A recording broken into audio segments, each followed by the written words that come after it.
back to the beginning. The first thing I see when I open my eyes is the silk canopy above my childhood bed, and I know Father hasn't sold me yet, but he will, in exactly 4 hours. Clara, sweetheart, come downstairs. We have wonderful news for you. In my last life, I believed them. I believed that a distant uncle I'd never met had sold me to pay a debt I didn't owe. I spent 15 years in the Sterling Manor, not as a daughter, not even as a servant, as inventory. A living blood bag for their dying princess, Elena Sterling. Just one more transfusion, Clara. Elena needs you. Your blood type is so rare. You're saving her life. Stop crying. This is your purpose. I gave them everything. My blood, my youth, my organs. Dad, Mom. I died believing I was paying someone else's debt. Wait. Time of death, 11:47 p.m. Harvest the remaining kidney immediately. The donor won't need it anymore. Dispose of the body. The Sterlings paid for discretion. Mom, Dad, did the wire transfer go through? I need it for the Paris estate closing. It wasn't until my heart stopped that I heard them, my parents, my real parents, on the phone with my baby sister, who I'd never even known existed. Yes, darling. The final payment just cleared. $20 million for the liver and kidney. You'll have your penthouse by Monday. A distant uncle? There was no uncle. It was them. It was always them. They sold me. Not to pay a debt, to buy a life. Their new life. My sister's fake identity as an heiress, all purchased with my body, sold piece by piece. Why did they get to drink champagne in penthouses while I bled out on a steel table? This time, I won't let them get their way. This time, I'm going to make sure that contract is signed exactly as planned. Clara! There you are, sweetheart. Come sit down. My father is already at the table, wearing his concerned parent face. The same face he wore the first time.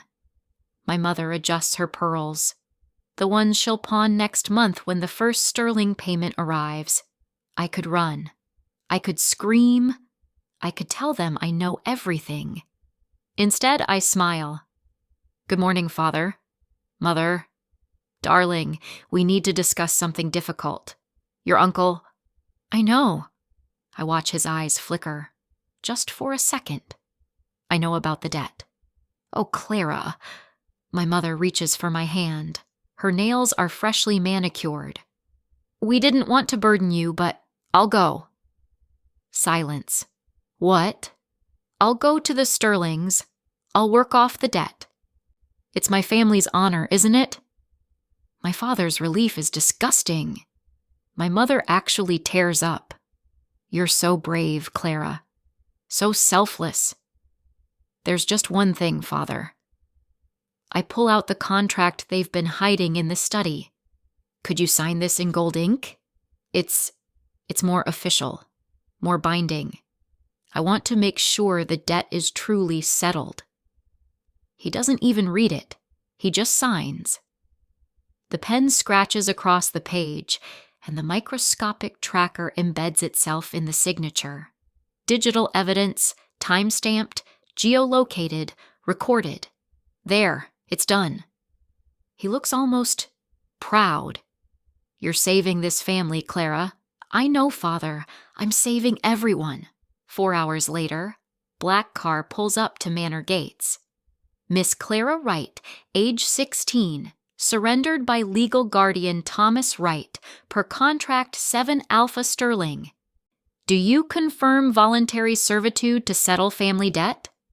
The Sterling family lawyer doesn't even look at me. I'm a transaction. I confirm. Sign here. I sign. They countersign. My parents pocket a check for $2 million, the first installment. As the car pulls away, I watch them through the tinted window. My mother is already on the phone with a realtor. My father is laughing. They sold me for the price of a summer home. But they have no idea that the contract they signed, the one with the gold ink, It wasn't just a tracker, it was a time bomb. 15 years pass in montage. Blood draws, transfusions, serving trays, isolation, studying financial markets on stolen tablets, secret offshore accounts growing, the ghost identity forming. Clara, Elena needs you in the medical wing. Bring your arm. Clara, the family has guests. You're not to be seen. Clara, we're harvesting your plasma today. Hold still. Every drop of blood they took, I took something back. Access codes, client lists, blueprints of their empire.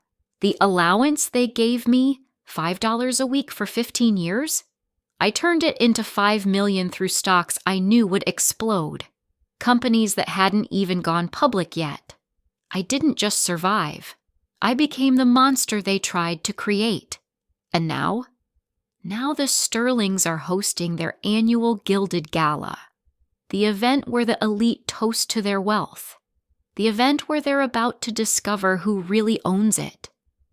Grand masquerade ballroom, crystal chandeliers, champagne fountains. Ladies and gentlemen, welcome to the Sterling Family Gala. Tonight, we celebrate another year of prosperity. I watch from the shadows as they parade around in gowns that cost more than some people's lives. Elena Sterling, healthy, glowing, alive because of my blood, is dancing with a duke. My parents are here too, not as guests, as sponsors. The Wright Family Foundation, funded by, well, me. They just don't know it yet. Thomas, Margaret, so good to see you. How's your daughter? What was her name again? Oh, you mean Vivian? She's in Milan, Fashion Week. We're so proud. Vivian, my replacement, the sister they bought with my organs. I step into the light. Excuse me, I believe you're in my seat. The room goes silent. Not because they recognize me. They don't. The girl they sold doesn't exist anymore. They see a woman in a crimson gown, holding a glowing vial of blood around her neck like a pendant. A woman whose eyes burn with cold fire. I'm sorry, miss, but this is a private event. How did you— I'm the ghost. The name drops like a guillotine. The Sterlings go pale. My parents freeze. The ghost? The investor who bought all of it, every debt, every property, every stock. I pull out a stack of documents and let them fall like snow. I own you. This is absurd. Who are you? I pull down my sleeve. On my shoulder, burned into my skin, is the Sterling family brand, the mark they gave me when I arrived. Cattle, property, merchandise. Don't you recognize your product? My mother screams. Clara? No, you died. They said you died. I did. I press a button on my phone. The ballroom screens light up. Security footage. 15 years old. Video plays, my father signing the contract, the lawyer handing over the check, my mother counting the bills, both of them laughing as the car drives away. 2 million. We're free. Finally free. And Clara will never know. Poor thing thinks she's saving us. Saving us? Thomas, we were never in debt. We're rich now. The ballroom erupts, gasps, shouts. My parents try to run. The doors are locked. Guards, arrest them. We had no idea. We were lied to. Were you? I pull out another contract. The real one. The one the Sterlings signed agreeing to harvest all viable biological material from subject Clara Wright upon medical necessity or convenient opportunity. You didn't buy a servant. You bought a living organ farm. And my parents, they weren't victims. They were vendors. Elena collapses. The Duke steps away from her in horror. Elena, your transplants, they came from a 16-year-old girl you kept in the basement for 15 years. Yes. I turn to my parents. They're on their knees now, surrounded by security. Clara, please, we can explain. Can you? I play another recording. This one is recent. Last week. Audio, my mother's voice. If Clara's sister needs a kidney someday, do you think we could, find her? Margaret, Clara's been dead for years. So, they have records, don't they? Bone marrow, tissue samples. We paid for premium storage. They weren't just going to sell me once. They were going to keep selling me forever. The contract you signed, Father, the one in gold ink, it had a clause. Every payment you received was legally classified as proceeds from human trafficking. And this? I hold up the glowing vial. My blood. The last sample they ever took, analyzed and matched to prove I'm the ghost, the creditor, the investor, the girl you sold. Ladies and gentlemen, I have an announcement. The authorities are already moving through the crowd. The Sterling Family Foundation and the Wright Family Foundation are both under investigation for slavery. I finish for them, because that's what you bought, what you sold, what you participated in. And now, I look at my parents who are being handcuffed. I look at the Sterlings who are surrounded. I look at the crowd of elites who did nothing, saw nothing, questioned nothing. Now you'll learn what I learned in that basement. Those who treat people as objects will eventually be discarded by the very world they tried to buy. And karma? I drop the vial. It shatters at their feet, crimson spreading like a brand. Karma is a debt that always collects interest. Before we begin, tell us in the comments from which city are you watching? And at the end, do not forget to rate this story from 0 to 10. Enjoy the story. The house is still sleeping when I slip into Father's study at 4 a.m. I have 4 hours before they wake me with croissants and lies. 4 hours to find what I already know exists. The contract that will sell me like livestock while they pretend it's noble sacrifice. The desk is mahogany, expensive. Bought with credit they can't afford, just like everything else in this house. The chandelier, mother's pearls, the imported rugs that cost more than a semester of college. We're drowning in debt, they'll tell me. A distant uncle made bad investments. We have no choice. But I lived this lie once already. This time, I'm looking for the truth. The contract isn't even hidden well. It's in the second drawer, tucked under Father's checkbook in a folder labeled Estate Planning. As if selling your daughter counts as estate planning. I pull it out with steady hands. Private acquisition agreement parties, Thomas and Margaret Wright, vendors, and the Sterling Medical Trust, purchasers. Item, Clara Elizabeth Wright, DOB EUR3 TUA Fortnaus, ex Securis Hexax. Purchase price, $2,000 initial. $500,000 per viable organ harvest, $100,000 monthly maintenance fee for living donor care. My stomach should turn. It did the first time I read this, 15 years from now, when I found it in the Sterling Manor archives while bleeding out on their harvest table. But now? Now I just calculate. $2 million up front. They've already spent it. I can see the receipts scattered on his desk. Down payment on a penthouse in the city, enrollment fees for Vivian Wright at the Ashford Academy for Distinguished Young Ladies.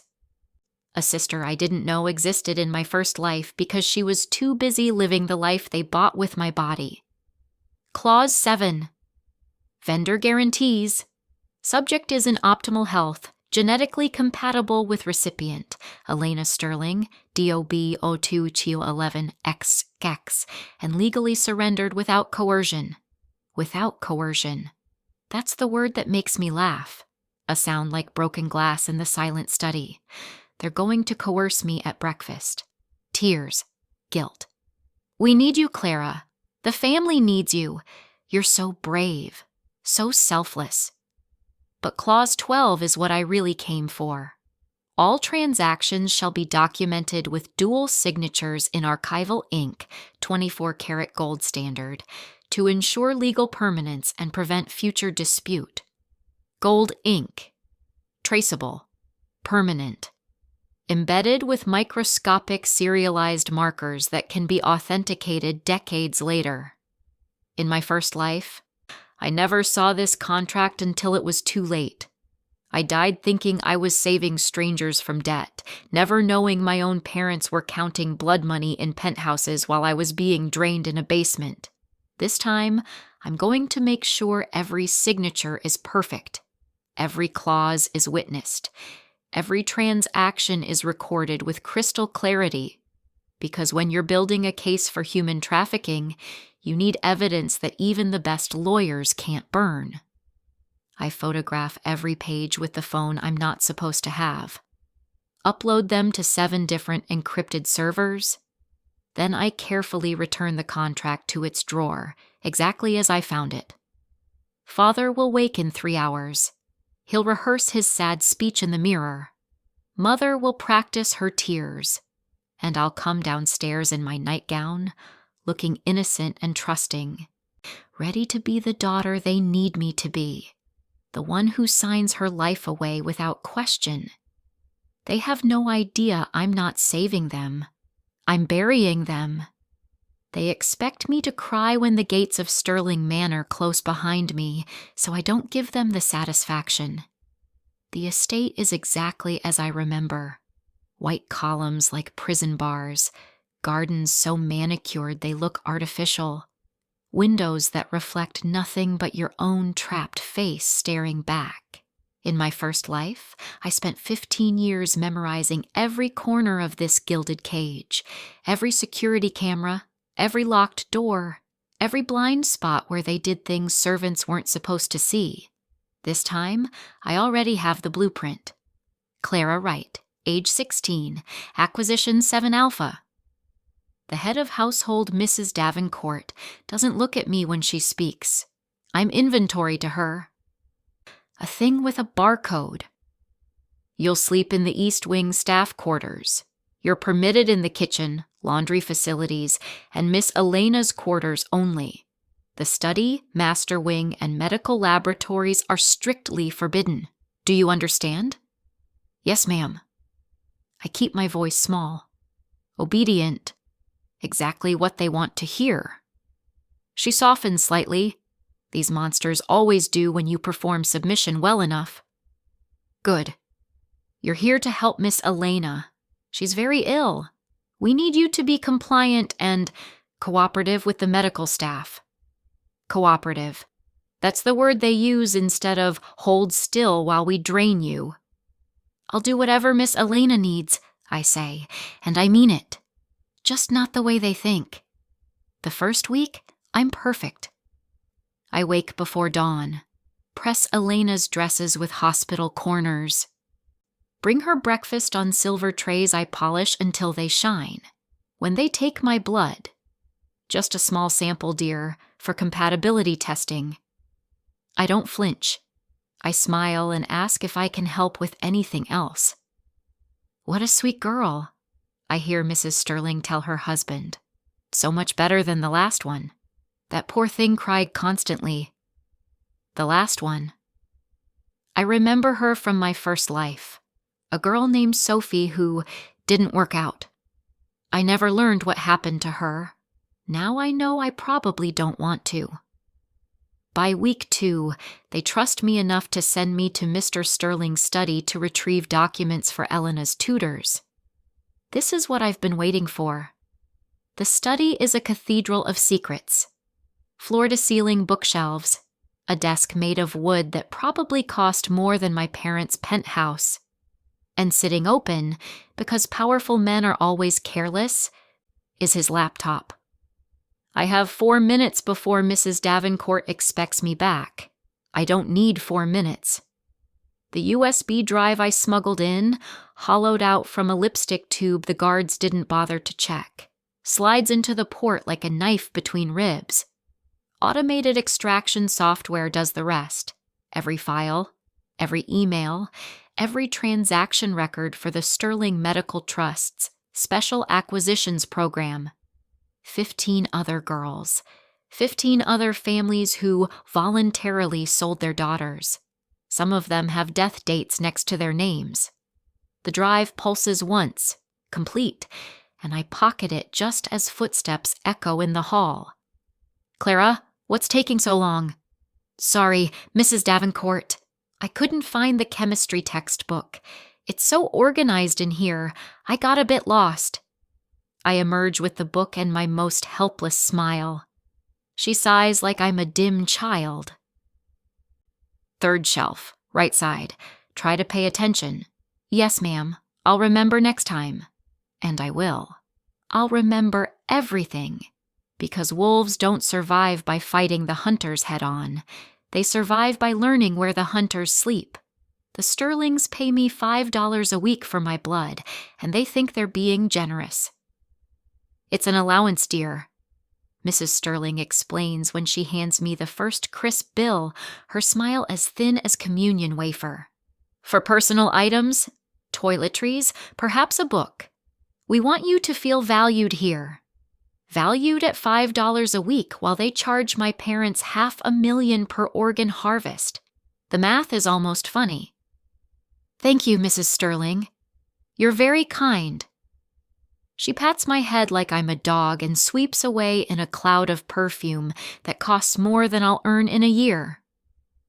I wait until she's gone. Then I take that $5 bill to the library computer during my 30-minute recreation period and open an account with an offshore crypto exchange that won't ask questions about a teenage girl with no identification. $5 becomes $7 in the first transaction. A micro-investment in a tech startup called Helix Dynamics that doesn't exist yet in this timeline, but will announce their revolutionary AI chip in exactly 4 months. I know because in my first life, I watched the news from my cage while they prepped me for a kidney extraction. The stock will jump 4,000% overnight. $7 becomes $280. I split it immediately, half into a biotech company about to crack gene therapy, half into a solar firm that's 3 weeks from a government contract. I lived through these headlines once. Bled through them while the Sterlings celebrated their medical breakthroughs funded by girls like me. This time, I'm reading the future like a script I've already memorized. Week 2. 280 becomes 3,000. I create a shell corporation in the Cayman Islands using a burner laptop I bought with my toiletries money. The Ghost Holdings LLC, no face, no name. Just a digital signature and a bank account that's starting to breathe. "Clara, you seem distracted lately," Elena says one afternoon while I'm braiding her hair. She's 17, beautiful, dying slowly from a genetic disorder that my bone marrow will cure. She has no idea I'm the cure. To her, I'm just the sweet maid who never complains. "Sorry, Miss Elena. I was just thinking about a book I read." "What book?" "One about compound interest." "The truth sounds like a lie when you say it innocently enough." She laughs. "How boring. You should read romances instead. I have hundreds." I smile in the mirror behind her. Maybe I will. But that night, I read quarterly reports instead. Manufacturing projections, pharmaceutical trials. 3,000 becomes 40,000 when a medical device company I invested in gets FDA approval 2 years ahead of schedule. By month 3, I have $200,000 growing in accounts the Sterlings will never find. By month 6, it's 700,000. The number climbs while they drain me twice a week. Plasma Mondays, platelets Thursdays, just a small sample every day in between. They think they're bleeding me dry. They don't realize I'm building an empire $1 at a time, using their cruelty as seed capital for their destruction. The Ghost isn't just a name anymore. It's a portfolio, a network, a weapon made of spreadsheets and stock certificates. And the best part? Every transaction is legal. Every investment is documented. Every dollar can be traced back to the $5 bills they gave me for being their perfect, compliant victim. When they finally ask where the money came from, I'll smile and say exactly what Mrs. Sterling told me. I just wanted to feel valued. My sister walks into Sterling Manor like she owns it, and for a moment I forget how to breathe. She's not supposed to be here. The Sterlings keep me isolated. No visitors, no outside contact, nothing that might remind the world that the girl in the basement used to have a name. But apparently when you're Vivian Wright, ascending socialite and fashion darling, you get invited to Elena Sterling's birthday garden party. I'm serving champagne when I see her. She's wearing white. Of course she is.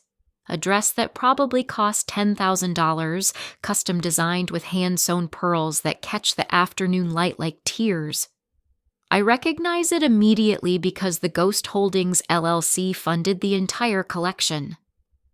Her designer, Antoine Rousseau, an ambitious nobody I'm turning into a somebody, sends me production reports every week. Vivian doesn't recognize me at all. "You there?" She snaps her fingers at me like I'm a dog. "This champagne is warm. Bring me something chilled, would you?" I could say something. I should say something. But instead, I lower my eyes, curtsy the way Mrs. Davenport taught me, and whisper, "Right away, miss." When I return with fresh champagne, she's laughing with Elena about poor people who don't understand thread count, and I have to stand there holding the tray while my own sister performs wealth she bought with my organs. "Vivian, your dress is absolutely stunning," Elena gushes. "Where did you find Rousseau?" "Oh, he found me, darling. Said I was his muse." Vivian twirls, and the pearls shimmer. "He's dressing me for Paris Fashion Week next month. Front row at Chanel, of course." Paris Fashion Week. I know about that too, because I'm the one who paid for her seat. Anonymously routed through 3 shell companies so Rousseau thinks he's being sponsored by a mysterious European benefactor who believes in his vision. The benefactor who's been quietly buying every single debt his atelier owes. "Your parents must be so proud," Elena says. "Oh, they are. They've sacrificed so much for me." Vivian's voice drips with practiced humility. "We had some family troubles years ago, a cousin with debt problems, I think. But father handled it. We don't talk about it." A cousin with debt problems. That's what I am now. A footnote. An embarrassing story they've rewritten into something vague and forgettable. I'm still holding the champagne tray when Vivian finally looks directly at me. "You're new," she says, studying my face with the casual cruelty of someone who's never had to see servants as human. "You look familiar. Have you worked for my family?" "No, miss." The lie tastes like blood. Familiar. Metallic. Mine. Well, you have good bone structure. If you weren't, a maid. You might almost be pretty. She takes the champagne without saying thank you. "Elena, we simply must discuss your dress for the Ashford Gala. I'm thinking emerald green to match your eyes." They walk away, giggling about galas and gowns, and I stand there holding an empty tray worth more than my weekly allowance. That night, I send an encrypted email to Rousseau's creditors. The message is simple. Call in all debts, immediately. By morning, his atelier will be in foreclosure. The Paris Fashion Week showing will be canceled, and Vivian's muse status will evaporate like champagne bubbles. She called me a cousin. Now she'll learn what it costs to forget your sister's name. Elena collapses during breakfast on a Tuesday, exactly 3 years and 47 days after I arrived, and I don't call for help right away. I count to 15 first, long enough for her face to turn the particular shade of blue I remember from my first life. Long enough for Mrs. Sterling to scream. Long enough for the panic to set in properly the way it needs to for what comes next. Then I run for the doctor, my footsteps echoing through marble halls like a metronome counting down to their reckoning. Acute rejection, Dr. Pemberton announces 6 hours later, his voice grave as he stands outside the medical wing where I'm not allowed to enter. But I can hear everything through the air vent I discovered in year 2. The previous treatments have failed. Without a transplant, kidney and partial liver, she has perhaps 2 weeks. We have the donor.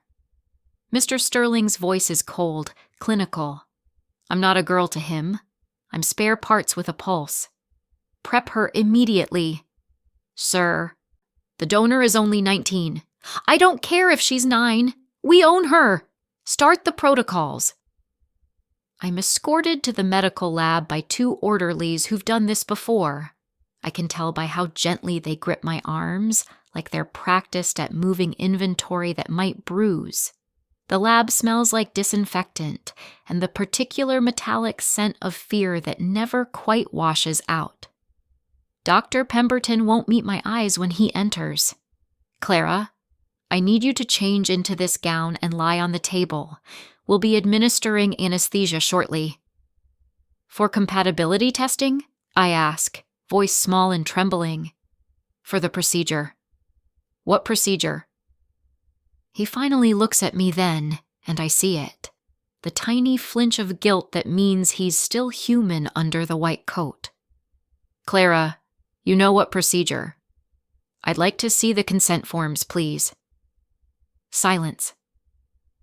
The orderlies shift uncomfortably. There are no consent forms, Dr. Pemberton says quietly. Your parents signed custody to the Sterlings. They have medical power of attorney. I see.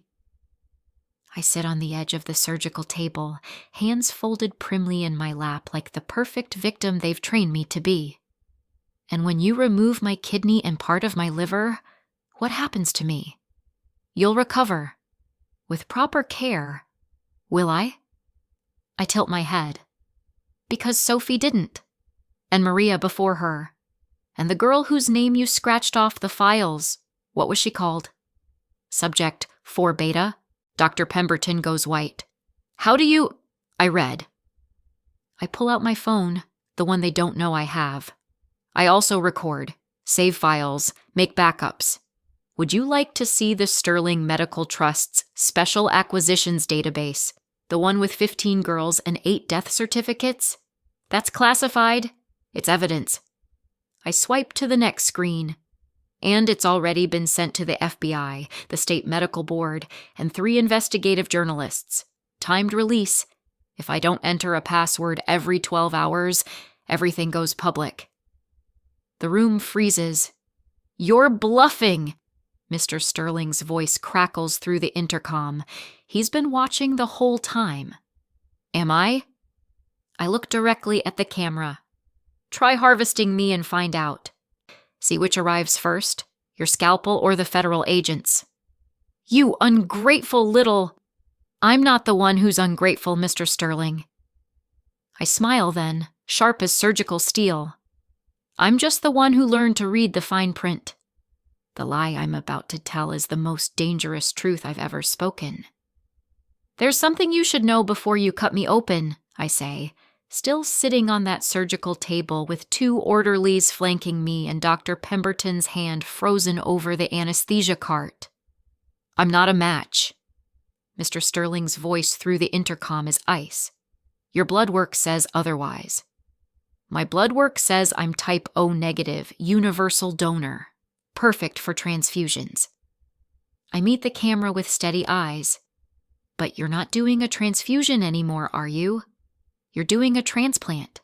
Kidney and liver. That requires HLA typing, tissue compatibility, genetic markers that go deeper than blood type. We tested. You tested me 3 years ago when I arrived. Baseline compatibility screening. I pull out a folded paper from my sleeve, printed yesterday from the files I've been collecting. But you never ran the full HLA panel because you were so certain. Because my parents guaranteed it in the contract. Dr. Pemberton snatches the paper. His face drains of color as he reads. This can't be right. 6 antigen mismatch, I say calmly. If you transplant my organs into Elena, her body will reject them within 72 hours. She'll die anyway, and you'll have murdered me for nothing. You forged this. But Mr. Sterling's voice wavers. Run the test yourself. Right now. HLA typing takes 4 hours. I check my phone. You said Elena has 2 weeks. You can spare 4 hours to make sure you're not killing her faster. The silence stretches like a scalpel blade. Do it. Mrs. Sterling's voice cracks through. She's been listening too. Test her. Now. 4 hours later, Dr. Pemberton returns to the waiting room where they've locked me with guards. His face tells me everything. 6 antigen mismatch, he whispers. Clara's right. The transplant would fail. Mrs. Sterling collapses into a chair. Then who? We paid $2 million for a compatible donor. You paid $2 million for a lie. I stand, and the guards don't stop me. My parents told you I was genetically compatible because they knew you wouldn't test thoroughly until it was too late. They were banking on you being desperate enough to harvest me anyway. Then Elena will die. Not necessarily. I let the words hang. There is someone who's a perfect match. Same parents as Elena's donor was supposed to be. Same genetic pool. Better age, actually. Younger organs, better recovery rate. Mr. Sterling's eyes narrow. Who? My sister. Vivian Wright. I watch recognition dawn on their faces. The one who was at the garden party last month. The one my parents have been hiding in plain sight, dressed in couture and calling herself their only child. I pull out another file. This one with Vivian's medical records from the exclusive Academy physical I hacked last week. Perfect HLA match. Type O negative, healthy as a thoroughbred. I slide it across to Dr. Pemberton. Of course, you'd have to buy her from our parents. Again. Wonder what they'll charge for daughter number 2? Mrs. Sterling looks like she might vomit. They sold us a defective product, Mr. Sterling growls. We'll sue. You'll admit in court that you bought a human being? I smile. Please. Do. I'll testify. What do you want? I want you to call my parents right now. I say softly. I want you to tell them you need the other daughter, the real match. And I want to watch them choose. The Riverside Grand Auction House doesn't allow servants past the velvet ropes, so when I walk through the gilded doors in a crimson gown that costs more than my parents' first payment, security doesn't recognize me at all. Why would they? The last time anyone from this world saw Clara Wright, she was wearing rags and bleeding into collection vials. That girl died on a surgical table 3 years ago, or she would have if I hadn't stopped them. The girl who walks in tonight is someone else entirely. Bidding paddle, please. I hand the attendant my invitation, embossed, exclusive, the kind that gets auctioned items named after you if you spend enough. She checks her list twice. Ms. Ghost? That's correct. Her eyes widen. Everyone in this room has heard of the ghost, the mysterious investor who's been quietly buying up medical corporations, real estate portfolios, and debt instruments for the past 3 years. Nobody knows who they are. Some think it's foreign money. Others whisper about hedge fund prodigies or tech billionaires playing with aliases. None of them would ever suspect a girl who used to scrub their floors. I take my paddle, number 13, how fitting, and find my seat in the 3rd row. Close enough to see their faces when it happens. The Sterlings arrive fashionably late, as always. Mrs. Sterling in diamonds that could fund a small country. Mr. Sterling in a tuxedo that probably cost more than Sophie's funeral. Not that they paid for that. Elena trails behind them, thinner than I remember, still sick despite the treatments they bought with 3 years of my plasma. They didn't get Vivian in the end. My parents refused to sell twice, or rather, they tried to negotiate for $50 million, and the Sterlings called their bluff. Elena's been deteriorating ever since. Not my problem anymore. Ladies and gentlemen, welcome to tonight's premier estate auction. The auctioneer's voice is smooth as poison. We begin with Lot 1, the Sterling Manor Estate, 47 acres, 18 bedrooms, historic registry status, opening bid $15 million. The room goes silent. Mrs. Sterling stands up, face white. There must be some mistake. No mistake, Mrs. Sterling. The auctioneer doesn't even look at her.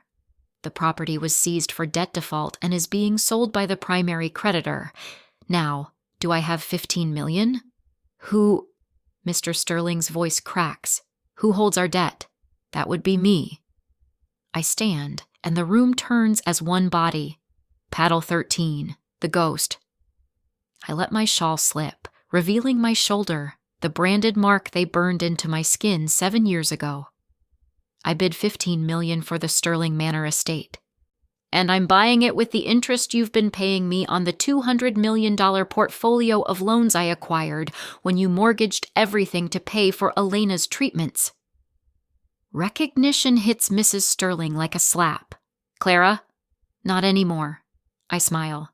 Now I'm the woman who owns your house, your medical trust, your reputation, and your future.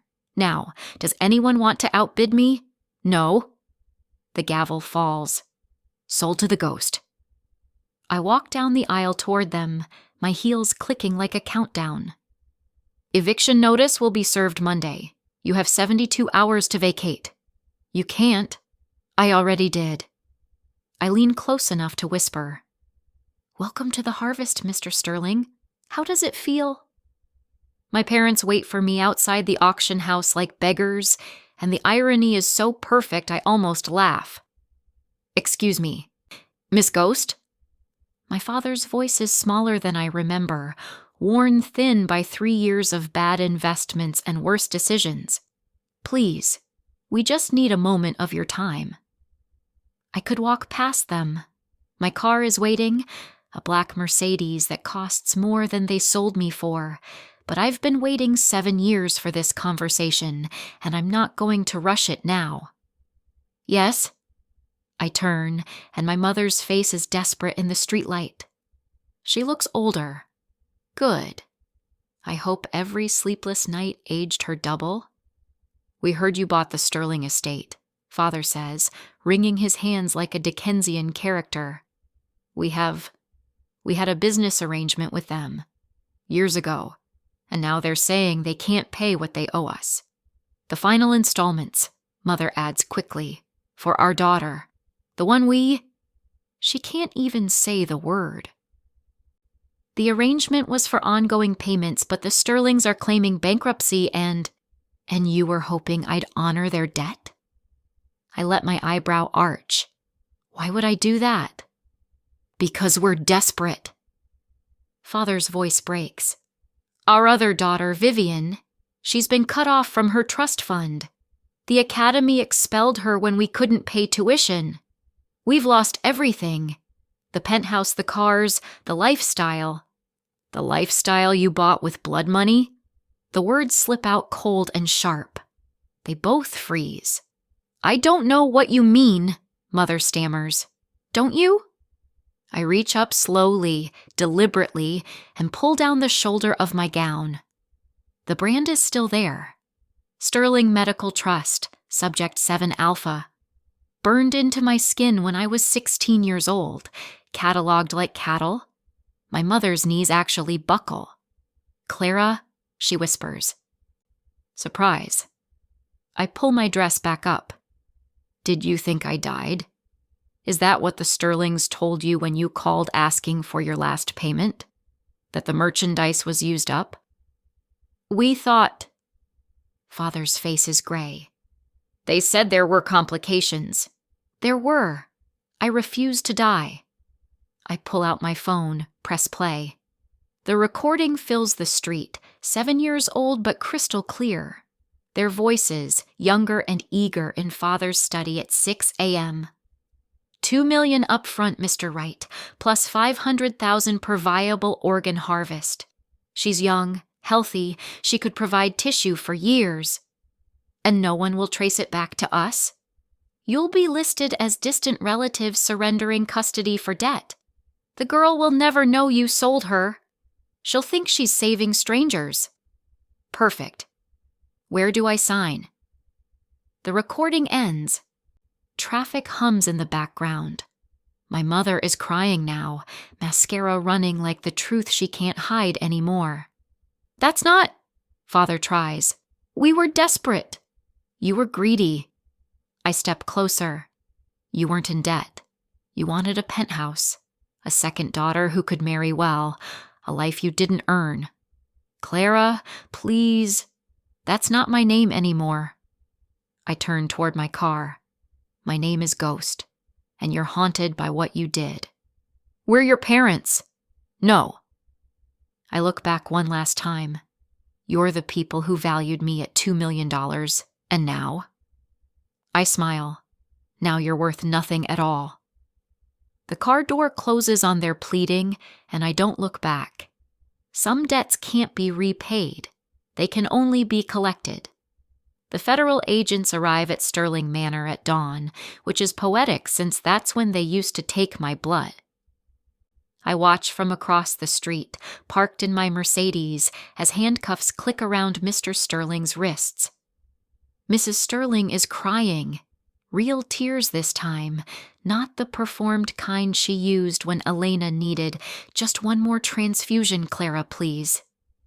Elena herself is being led out on a stretcher, still sick, still dying, still a victim of her parents' greed even if she never knew the cost. Dr. Pemberton sees me through the window. He doesn't wave, just nods once, the small acknowledgement of a man who turned evidence for immunity when I gave him the choice between prison and conscience. The charges scroll across my phone screen like credits at the end of a movie. Human trafficking, medical fraud, conspiracy, involuntary servitude, 8 counts of negligent homicide for the girls who didn't survive. Each charge carries decades. The Sterlings won't die in a mansion. They'll die in cells smaller than the one they kept me in. My phone buzzes. News alert. Wright family assets seized in connection to Sterling medical scandal. That was faster than I expected. My parents won't face criminal charges. Their lawyers found enough plausible deniability in the contracts they signed. But civil court is a different arena. The families of the other girls, the ones who died, are suing for wrongful death. 8 lawsuits, hundreds of millions in damages. My parents will spend the rest of their lives paying for daughters they tried to forget. Vivian's trust fund, the one I secretly created and funded, was dissolved the day the arrests happened. She's working now, I heard. Retail. Folding clothes for minimum wage while her former friends walk past without recognizing her. She called me once. I didn't answer. Some apologies come too late to matter. The car behind me honks. I'm blocking traffic. I pull away from Sterling Manor one last time, heading downtown to the building I bought last month. It's smaller than the mansion, less grand, but the sign being installed above the door makes my chest feel strange and tight. The Clara Wright Foundation for Displaced Children. Not Ghost Holdings, not some anonymous shell corporation. My real name, the one they tried to erase. Inside, there are 15 desks, one for each girl in the Sterling files, social workers, lawyers, advocates who will make sure no child ever gets sold like livestock again. The operating budget comes from the interest on my investments. Turns out blood money grows fast when you know which stocks to buy. Ms. Hoa, right? My assistant pokes her head in. The first family is here, the Chens. Their daughter was taken by a medical testing facility in Nevada. I close my laptop, stand, smooth my dress, black, professional, no longer a maid's uniform or a victim's rags. Send them in. Because this is what I learned in that basement, bleeding into collection vials while my parents drank champagne. Karma isn't revenge. Karma is justice that compounds over time, and every debt, no matter how well hidden, eventually comes due. The Sterlings will pay in prison. My parents will pay in poverty. And me? I've already collected what I'm owed. Now I'm investing it in making sure no one else has to. Now, we want to hear from you. What did you think of Clara's journey from slavery to power? What was your favorite moment of justice? Share your thoughts in the comments.